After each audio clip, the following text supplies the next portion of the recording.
안녕하세요. 크립토피아입니다. 2022년 1월 11일 간단한 시장 상황 공유해 보도록 하겠습니다. 영상 보시기 전에 좋아요와 구독, 알람 설정 좀 부탁드리겠습니다.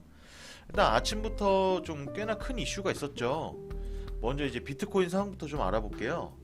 이 비트코인이 장중 4만 달러 밑으로 빠진 뒤에 현재 4만 달러 중후반에서 오르내리고 있습니다. 보이시죠?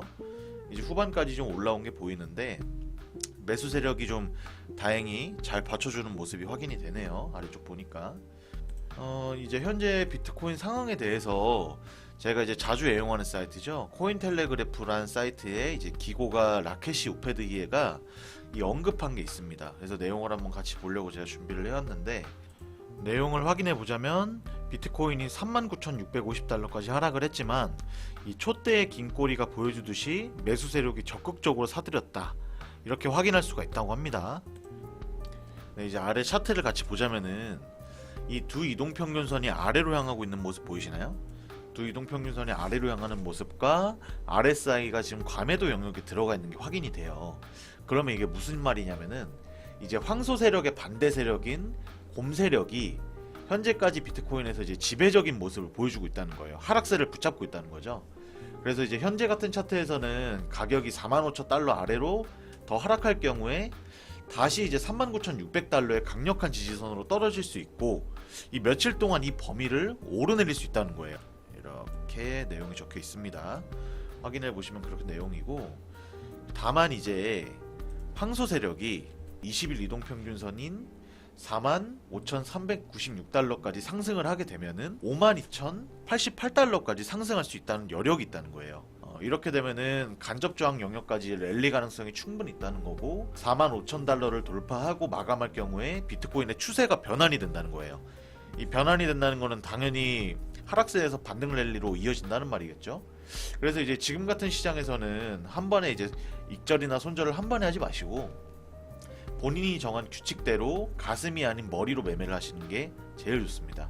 그래서 지금 시장은 충분히 상승 가능성이 있는 시장이지만 여러 정보나 이런 언론 내용이나 그다음에 본인이 개인적으로 가지고 있는 정보나 이런 거를 도출을 하셔가지고 객관적인 이미지로 확인을 하시는 게 투자에 도움이 많이 되실 거예요. 다음은 리플 소식입니다.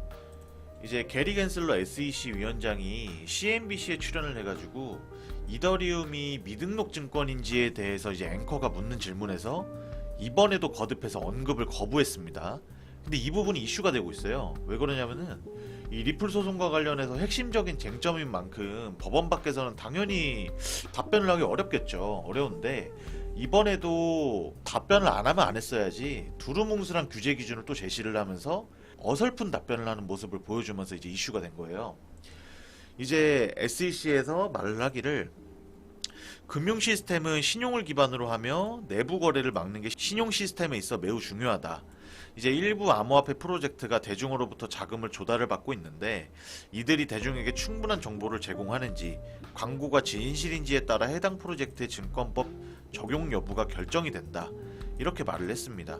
근데 사실 겉으로만 봤을 때는 맞는 말이죠. 정확한 정보를 알고 정확한 곳에 투자를 해야 되는 게 맞는데 이 규제가 두루뭉술하다는 거예요. 어디는 되고 어디는 안 되고, 예를 들면은 비트코인은 허가가 되고 리플하고 이더리움은 허가가 안 된다. 같은 암호화폐고 NFT고 다 같은 블록체인인데 왜 안 되냐, 이렇게 말을 하는 거죠. 그래서 여기서 SEC 겐슬러 위원장이 방송에서 이런 두루뭉술한 규제를 제시를 하고 있을 때 리플 측에서는 SEC의 공정한 고지 관련을 해가지고 반박 의견서를 법원에 제출을 했습니다. 내용을 같이 보자면은 이게 핵심 내용이 SEC가 거론한 파이프 사건과 리플 XRP의 사건은 본질적으로 다르다, 이건데 아마 여기서 듣고 계시는 분들 중에서 파이프 사건에 대해서 알고 계시는 분들이 몇 없으실 거예요. 간단하게 좀 알려드리면은 SEC가 미국 증권거래위원회잖아요. 근데 SEC의 눈을 피해서 증권을 등록하지 않고 주식을 취득 판매를 했지만 소송이 기각이 됐던 사건이 있습니다. 그렇다 보니까 이런 전례가 있다 보니까 SEC는 리플 또한 XRP가 증권에 포함이 되는데 등록을 하지 않고 XRP 판매가 불법 증권 판매라고 소송을 이어나가고 있는 게 현재 상황이라는 겁니다. 그 사건하고 지금 비교를 하고 있는 거였고요. 그래서 이제 리플 측은 이 파이프 사건과 다르게 SEC가 가치 있는 판단을 진행하는 것을 막기 위해 공정한 고지 방어에 의존하는 것이 아니라 리플은 단지 법적으로 인정받을 수 있는 변호를 기록해 제시하는 것을 배제하지 말 것을 요구하는 것이라고 강조를 했어요. 보이시죠? 보면은 이게 말 자체가 상당히 좀 어려워요. 제가 이렇게 말씀드리면서도 이게 이해가 될까 싶은데, 정리를 좀 해보자면은 파이프 사건은 소송 자체를 이제 기각을 시키기 위한 목적이었어요. 어떻게든 피해 나가려는 게 목적이었던 거고, 반면 이제 리플 사건은 SEC가 지난 파이프 사건을 생각해 공정한 고지 개념을 수정을 하려고 한다는 점에서 차이가 있다는 거예요.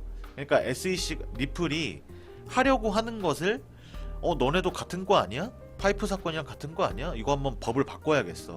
이런 식으로 수정을 하려 한다는 점에서 차이가 난다는 거예요.